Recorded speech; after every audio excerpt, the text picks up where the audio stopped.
مثال کے طور پہ آپ سپوز بزنس مین ہیں, آپ ایک کمپنی کے مالک ہیں, آپ ایک اپنا پرانا اصول کس طریقے سے کمپنی چلنا چاہیے اصول سے چلتے آ رہی ہے.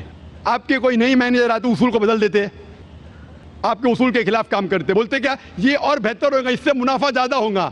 آپ کے اصول ہے کچھ, آپ کے اصول ہوں گے کہ میں ایمانداری سے کام کروں, آپ کے مینیجر کے اصول ہوں گے ایمانداری کو چھوڑو پیسے زیادہ کمانے کے.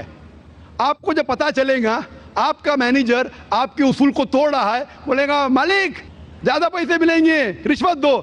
آپ اس سے سہمت ہیں, آپ بولیں گے زیادہ پیسے چھوڑو, ملتے کیا نہیں ملتے, رشوت دینا حرام ہے.